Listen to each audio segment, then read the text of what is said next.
Morning, all. It is Saturday, the 10th of June. It's HHV The Judge. We are looking at the 3 o'clock Haydock, the Pinnacle, known as the Leicester Pigget now. How are you, Judge? Good morning.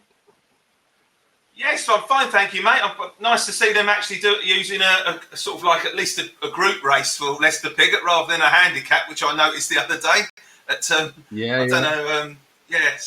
I think his effort in racing was worthy of a group race, don't you? Definitely. 6 got a post on genuine good to firm ground at Haydock. It's going to be on ITV.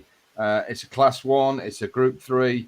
6 runners. It's a very, very high quality renewal in my view. I'll whisk through the betting, then I'll come to the judge. We're going to be short and snappy today. That's how you like it. Time Lock is the 9-4 favourite. Modara is 5-2. Time Lock, of course, for the Charltons. Modara for Roger Varian. Mimuku, who's been on the drift, was 5-2 in a place yesterday, 7-2 now for Frankie and Johnny G. Sea Silk Road with Tom Markand in the play, 8-1. Poptronic for Carl Burke, bit of a word for that in the north, at 14s at a big price. And Natchtros at 14s, ridden by Rene. Yeah, right. So I'll come to you. 6 runners, but it's quite a puzzle. What do you think? It is, and I totally agree with you. I think for Group 3, this is a good race. Very good. And if you consider Sea Silk Road came second in a Group 2 last year, the Ribblesdale, it just gives you an idea. And that's an 8-1 chance. It gives you an idea that this is a good quality renewal. I did think Poptronic had a little bit to do, to be fair, especially on the line. I know it did beat Sea Silk Road last time out, but I think Sea Silk Road pulled far too hard. I think she's got a little bit to prove. And if old Kirkland puts a little bit of extra water down, which he sometimes has does,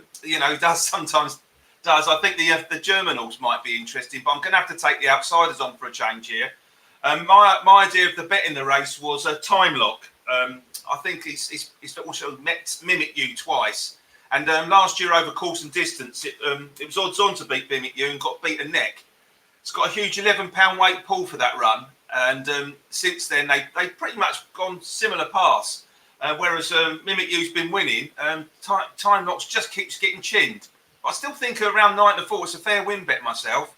I'm personally going to have sort of like a most mistake on that and literally get my money back on Silk Road, very small. That's the way I'm going to be playing the race. So that's the way I'm going. It's Time Lock. Time Lock for the judge. Well, yeah, Time Lock 3 seconds in a row after a win. Very consistent horse. Earned that rating of 102. I was very, very surprised yesterday when the books first went up that Mimikyu, number 1, was as short as 5-2. And that's drifted. I agree with you. Wherever Mimikyu finishes, Time Lock really on the weight should be in front. So I think it was just very obvious bookmaking to stick in Frankie and Johnny G at 5-2. Yes. Time Lock's chances there for all to see. I completely agree with you. But I have to be with Modara here. I think for a 4-year-old, she's actually got bags of scope still. Very lightly raced.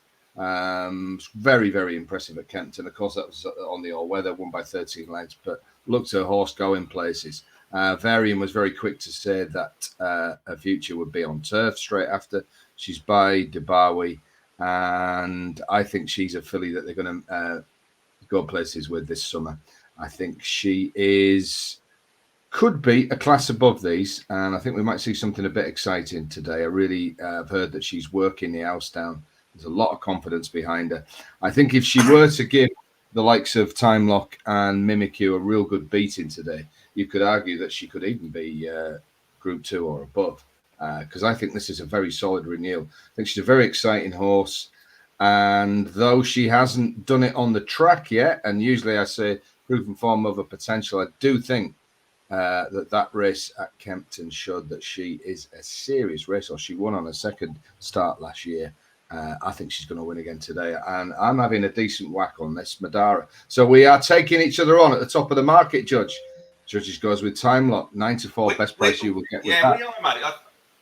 I thought like Modara was very impressive to the eye, and actually there's a little bit of substance to the form because the horse that was fifth in that did win a handicap who was beaten like 30 lengths, I think, won a handicap next time.